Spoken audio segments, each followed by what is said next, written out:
Now, Alan Ladd, in a return engagement, stars for General Electric. And every Sunday night, General Electric brings you the finest motion picture stars on TV. The great names in comedy, in mystery, in romance. Every week a star, all summer long, on the General Electric Theater.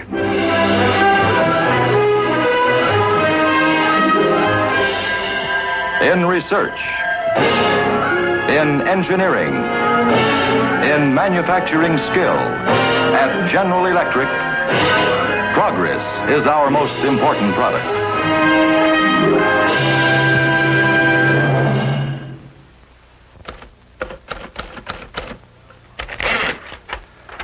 The quick brown fox jumps over the lazy dog. That's a good typing exercise, but a little thin on plot.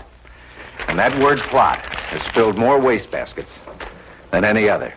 It's the nemesis of all writers. Authors have been known to lie quietly for days waiting for an idea, but not Dan Holliday. He advertised for adventure, hoping that out of a dozen answers to his ad, at least one might lead to a good story. One did.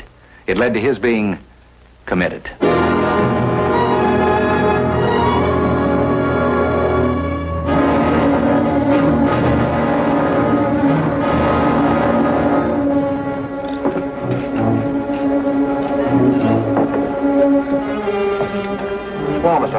Hiya, Wally. Is Bill there on this block? No, it's down the street around the corner. Oh. Thanks. Uh-oh.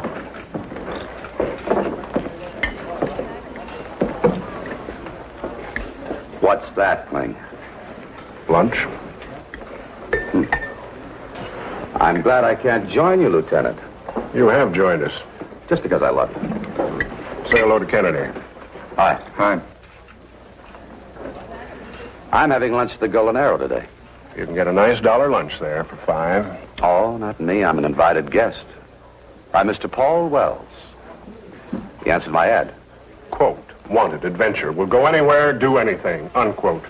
You better take a good look at this character, Kennedy. Someday you may have to identify him. You know, I know 8 or 10 writers around this place. They all dream up their own stuff. But not Holliday. Oh, no. He's got to advertise, will do anything. One of these days, you're going to trip over something you can't handle. In that case, I ring Kling. Sure, Daniel, sure. Just don't call me when I'm off duty. In fact, try not to call me at all. Okay. But if I do, you come running. Sure. See ya. Bye, Wally. Screwball, huh? He's a friend of mine, and I like him.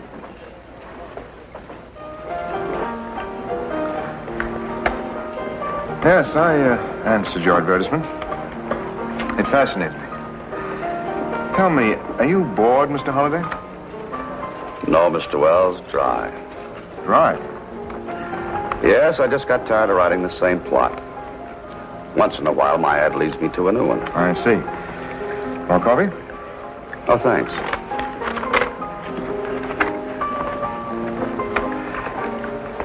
Are you, wondering about my proposition, Mr. Holliday? Naturally. It concerns about $5 million. Well, it's a good opening. But what do you do for the second act? Well, it's quite simple, really, and perfectly legal.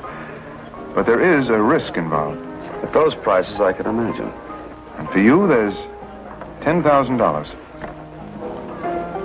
Really? I thought you'd find it interesting. Oh, Clarice. Oh, may I present Mr. Holliday? This is Miss Clarice Benton. how do you do, Mr. Holliday? How do you do? Oh, do please sit down. I can't stay but a moment. I just wanted to say hello to Paul. He's my attorney. Oh, won't you have some coffee? Oh, thank you, Paul. I can't. Have a date at the hairdresser. Have to get my bracelet repaired. The catch went bluey. Look. Oh, how clumsy can you get? I've been dropping things all day. Nothing's gone right. I guess this is just one of those days. Thank you. Well, I'm delighted to have met you, Mr. Holliday. Call me this evening, Paul. Goodbye. Clarice. This is one of those days. Goodbye. She's charming, but just a little scatterbrained. Now then, Mr. Holliday, suppose we finish our coffee and get on with our business. My car's outside. Chapter 2, huh? You're very amusing. Waiter.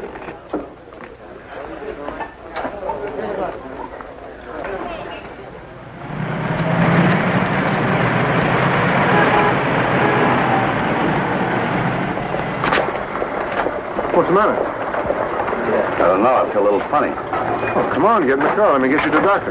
That's all right. Oh, come. Thank you.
Hugo.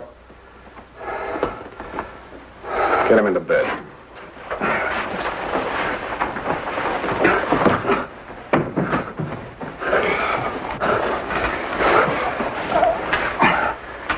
Now, just relax for a moment, Mr. Stokes.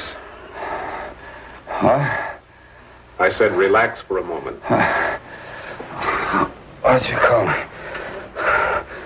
Never mind. The important thing now is that you rest. Wait outside. I'll call you if I need you. Now, let's get a few facts straight, Mr. Stokes. Like my name, huh? Stokes.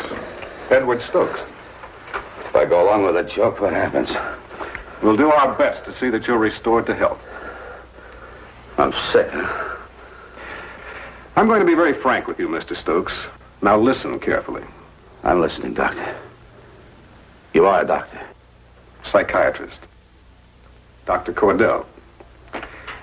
Now, there will be times when you have an absolute lack of recall, memory. Other times, like the present moment, you'll be almost normal. You call this normal? How'd I get here? Your friend, Mr. Wells, brought you. Oh. Yes, you see, your wife was greatly distressed at the My wife? at the lack of progress you had made at the Millhaven Sanitarium. She's having you recommitted here. End of joke. Believe me, Mr. Stokes, this has never been a joke. Where are my clothes? Hugo! Let's behave now, Mr. Stokes! Stokes! Better give him another sedative. I'm afraid Mr. Stokes has homicidal tendencies.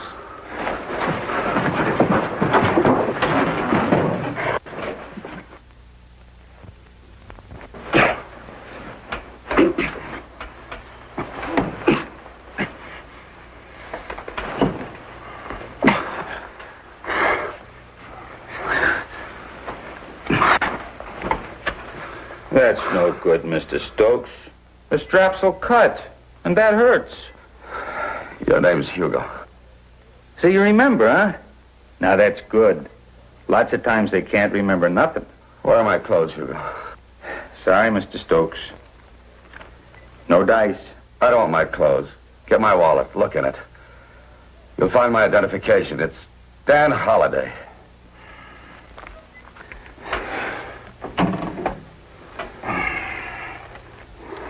Stokes. Edward Stokes.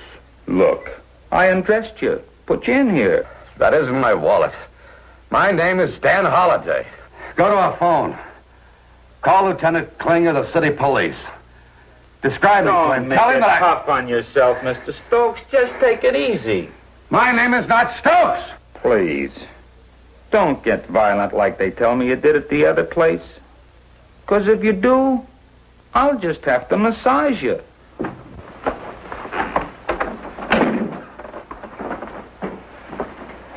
How is he? Well, he remembered my name, but... Take these off. I'm sorry we had to use force, Mr. Stokes. Please don't make us do it again. I have a surprise for you. I'll bet. Your wife's downstairs. We'll take you to her. Chapter 3.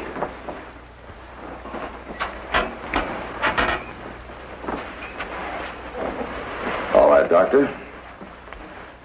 Let's go meet the wife. Now remember, there'll be an attendant with Cordell, so try and make it look good, Clarice. I'm scared, Paul. Why? He doesn't really look like Edward. Paul, I won't go through with it. I don't... You're forgetting something, Clarice. $5 million. And if they ever find Edward's body, you and I go to the electric chair for murder. Oh, stop it, Paul. When we get through with Holiday, and you identify his body as Edward, and the attendants here identify him as Edward, that will be the end of it.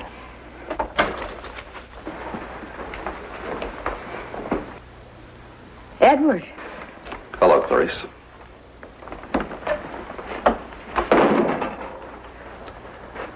And Mr. Wells. You know this corny plot of yours? The police will never buy it. The oldest gag in the world. Drop your bag, and when I pick up your things, I'll make you in the coffee. What's your angle, Wells? Well, there's no angle, Edward. Clarice simply thought you might make a more speedy recovery here. If you'll just sign those papers, Mrs. Stokes, everything will be fine. Take a lot of explaining to the police. For instance, what happened to the real Mr. Stokes? Paul. Clarice. He wouldn't be dead, would he? You two better get out of here.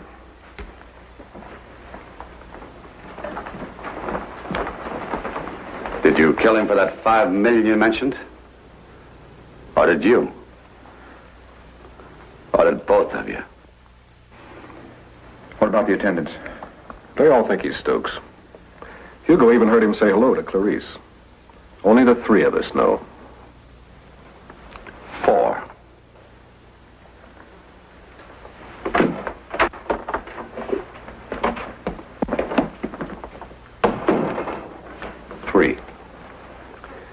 You see, you don't matter. As far as Hugo and company are concerned, you're behaving exactly as you did at Millhaven. You won't use that. If you force me to. It'd be self-defense. I don't know what your cut of the $5 million is, Doctor. But I doubt if it's worth gambling with murder. You see, you haven't killed anybody yet. Hugo. Take him back to his room and strap him up again. You just come with me. I'd stay there, Hugo. Now be careful, Hugo. He may get violent. Stay back, Dr. Cordell. I can handle him. Now, come on, Mr. Stokes. Let's take it easy now, huh? Like he says, Hugo, I'm a violent man. No, you aren't. You're a nice guy, Mr. Stokes. Hugo, my name's not Stokes. He's dead. He was taken from a sanitarium and killed. I was brought here to impersonate him. Sure. I know all that. Now, Hugo.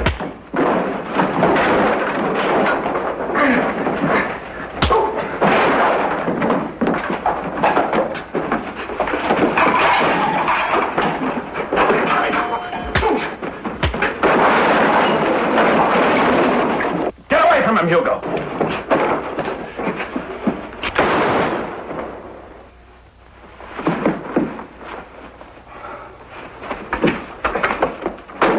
It's Stokes. He killed Hugo.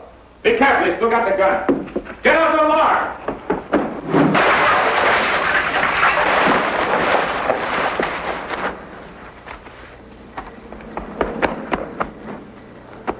Stokes. Edward Stokes. He just killed one of my attendants. He's a homicidal maniac, Sheriff. Don't take any chances. Maniac just broke out of Cordell Sanitarium and killed her, and he's got a gun.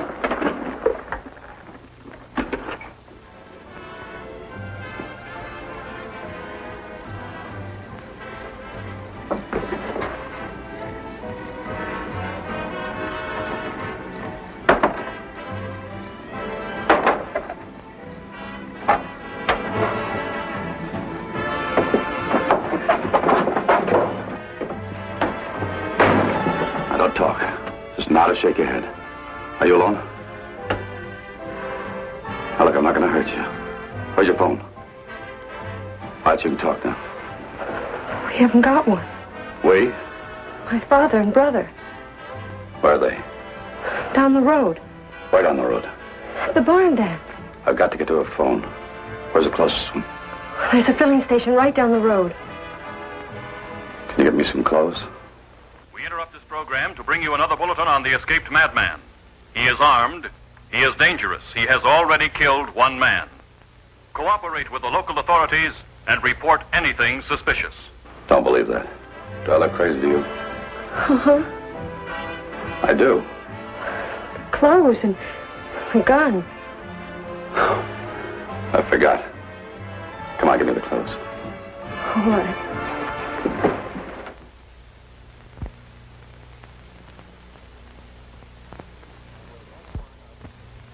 That was Act One of Committed, starring Alan Ladd. On the 4th of July, we celebrate the day our country became free and independent. Our independence is guarded by our many citizens in uniform. And it's also guarded by industrial citizens like General Electric, as Don Herbert's progress report for tonight will show us.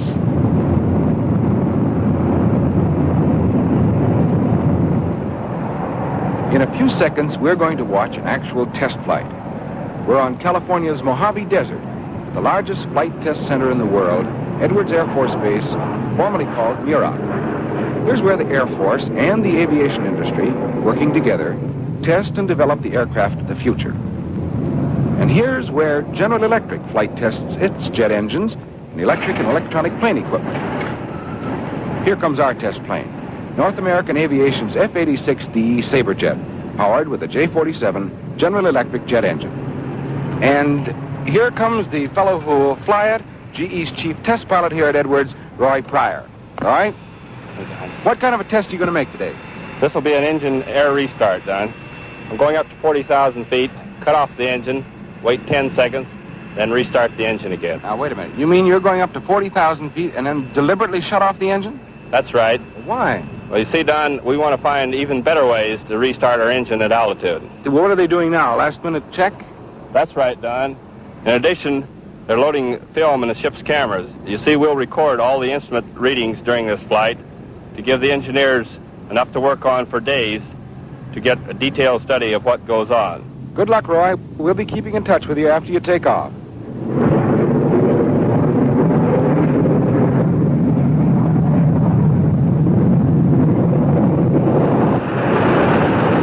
Now we're here in the General Electric control room, and we'll keep in touch with Roy over this radio.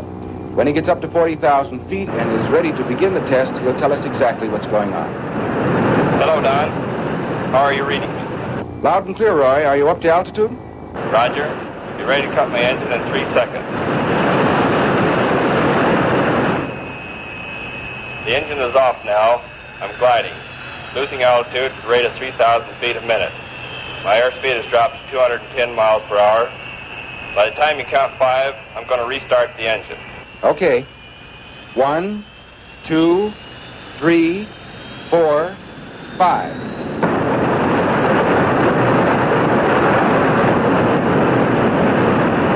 The engine is restarted at 38,000 feet.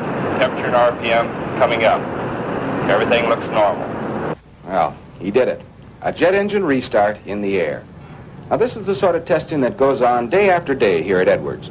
All intended to give our country the strongest possible air defense and our pilots the safest possible planes.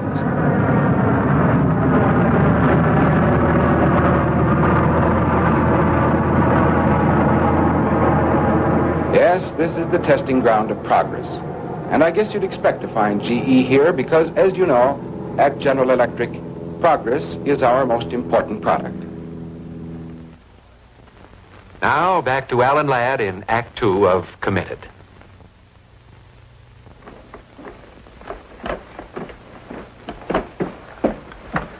Stay inside for 10 minutes. Promise? Good girl.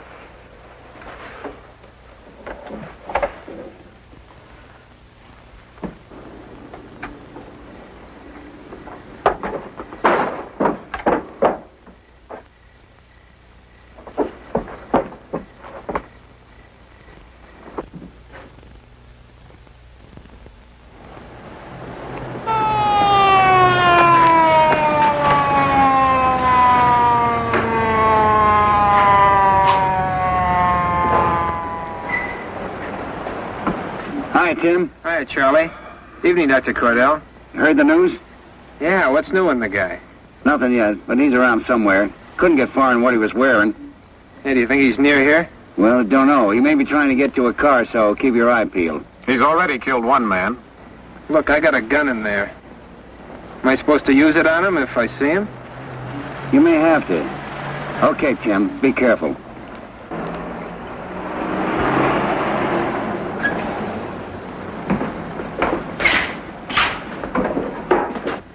Stop it! Don't try anything.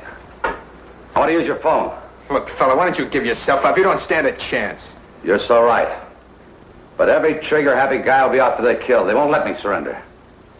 All right, now give me some change. Come on.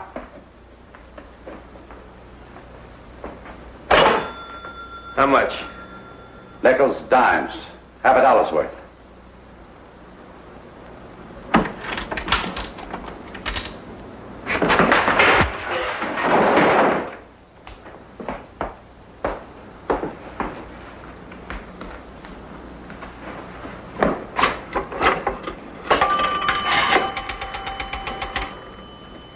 Operator, give me Plaza 56599.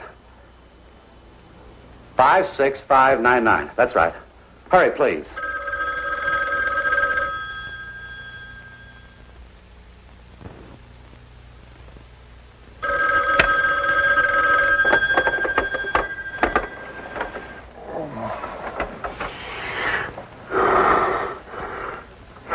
Yeah? Hello, Kling. Kling, this is Dan. Dan Holliday. Look, Kling, I'm in trouble. I need you to identify me. Where? Well, stay there. I can't. A girl knows I'm using this phone. Don't ask any questions. Believe me. Believe me, I'm in trouble. They think I'm crazy. You are crazy. But I'll be there. Tell me a place where I can meet you. All right, there's a barn dance on Highway 49. Highway 49. Near the Cordell Sanitarium. Yeah. Yeah. Now, look, I'll be there somewhere. But remember, Highway 49. And hurry, will you? Right.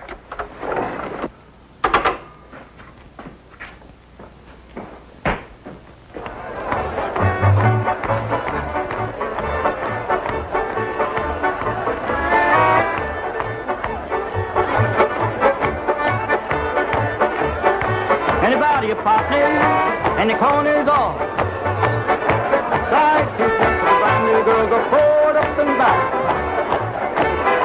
Now forward again with the right flip through, you're doing fine.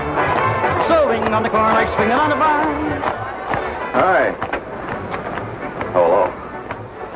You're new around here, ain't you? Yeah, my car broke down. It's the gas station down the road.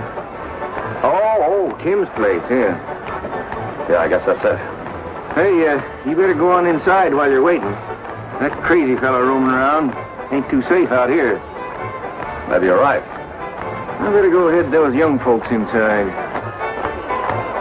inside, the outside, in with the full turn, car again. Now all the way around, don't be slow when you get home. Everybody swing, everybody swing. Now, man, look for the old duck train.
Get the tear gas in here.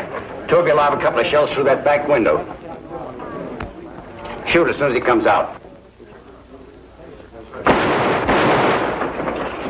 Don't take any chances. He's a killer. Here, hold it a minute. Hold it. Get away from that door, you idiot. So what? You've got the wrong man in there. He's a friend of mine, Holiday. Wait a minute. Where do you think you're going? You stay where you are. Otan, are you in there? This is Kling. Can you hear me? It's Kling. What took you so long? Come on out.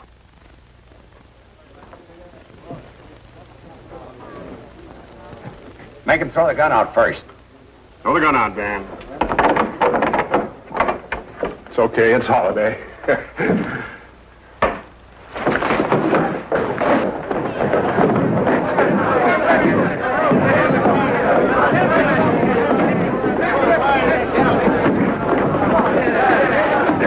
Easy. What's this all about? Ask him the answers. And pick up a couple of jokers by the name of Paul Wells and Clarice Stokes. Why, they're waiting in my office. They're the ones that killed the real Stokes. Come on, you.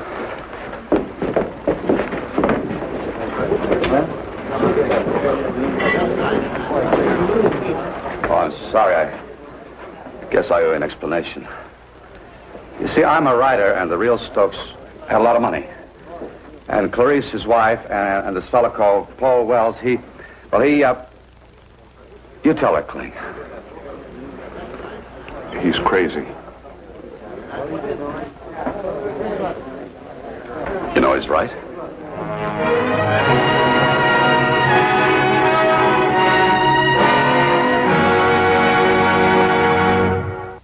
Exciting melodrama and Alan Ladd seem to go hand in hand. Our thanks to Alan for a gripping performance. Next week, Jane Wyman stars in Amelia, a delightful comedy about a lady doctor and her businessman husband. In the meantime, remember... From electricity comes progress. In our daily living,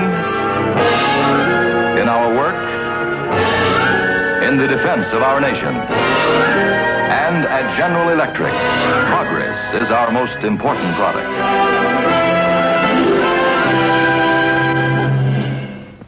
Until next week, then, at this same time, good night for General Electric.